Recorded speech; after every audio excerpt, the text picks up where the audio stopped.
Baik, pada materi kali ini kita akan membahas mengenai peta jalan sistem informasi kesehatan.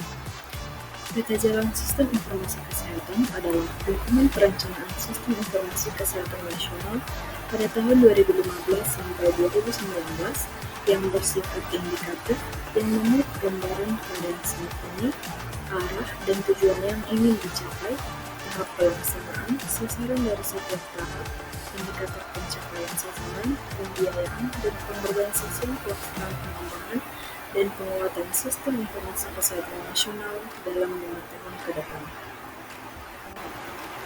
Nah, menurut Permenkes RI nomor 97 tahun 2015 tentang peta jalan SIP, yaitu pada tahun 2015 sampai 2019, mengingat yang pertama yaitu Undang-Undang Nomor 16 tahun 1990 tentang statistik. Nah, boleh kita lihat yaitu ada diagram mengenai undang-undang yang membahas tentang peta jalan SIP.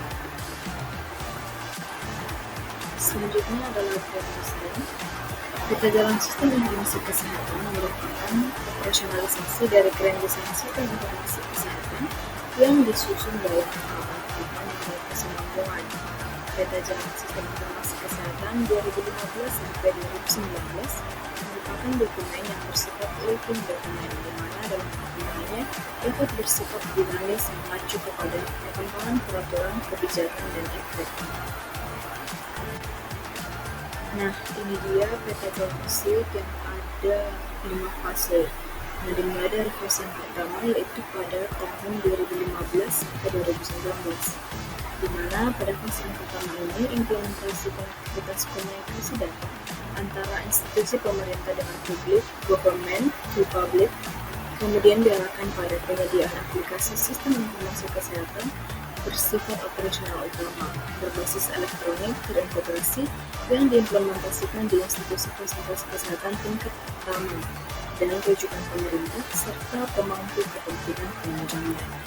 Nah, pada fase kedua yaitu pada tahun 2020 sampai 2024, di mana pada fase kedua ini implementasi konektivitas komunikasi data antara institusi sektor kesehatan pemerintah dengan sektor swasta serta antara sektor kesehatan swasta dengan masyarakat, kemudian diarahkan pada penerapan aplikasi sistem informasi kesehatan bersifat high potential, berbasis elektronik, terintegrasi yang diimplementasikan di institusi fasilitas kesehatan tingkat pertama di rujukan swasta.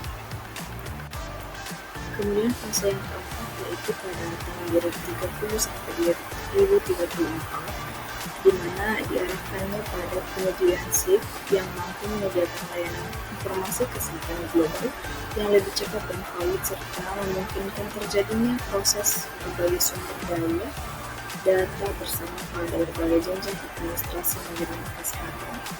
Nah, kemudian pada fase kelima yaitu pada tahun 2035 sampai 2039, yaitu diarahkan untuk melanjutkan pemanfaatan aplikasi sistem informasi kesehatan berbasis elektronik health atau kesehatan dengan jaringan global terintegrasi. Kemudian dilakukannya pemantauan dan evaluasi. Pemantauan yaitu hasil pemantauan dapat menjadi dasar untuk melakukan langkah-langkah perbaikan perencanaan bila mana timbul permasalahan pelaksanaan peta jalan.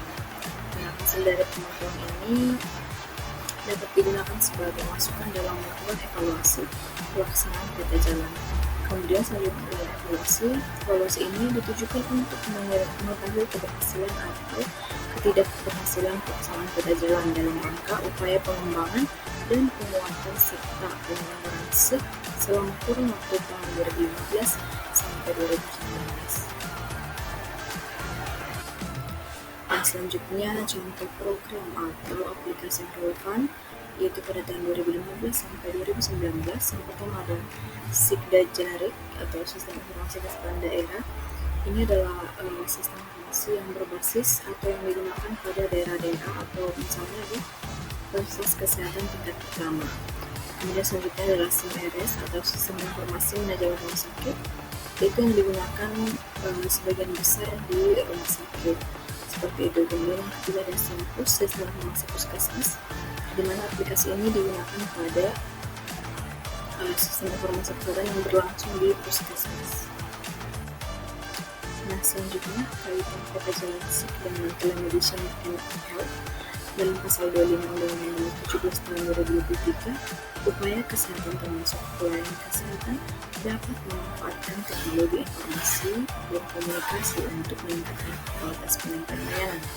Nah, penggunaan dari teknologi informasi dan komunikasi ini dilakukan melalui telekesehatan dan telemedicine yang harus terintegrasi dengan sistem informasi kesehatan nasional. Nah, integrasi ini bertujuan untuk memastikan pertukaran data pasien yang mulus, perawatan yang efektif, dan kontinuitas layanan. Selanjutnya, the evolution of health tech, yaitu pada tahapan Indonesia Connected, yaitu pada tahun 2010 sampai 2012, seluruh desa ada akses telepon dan seluruh kecamatan ada akses internet.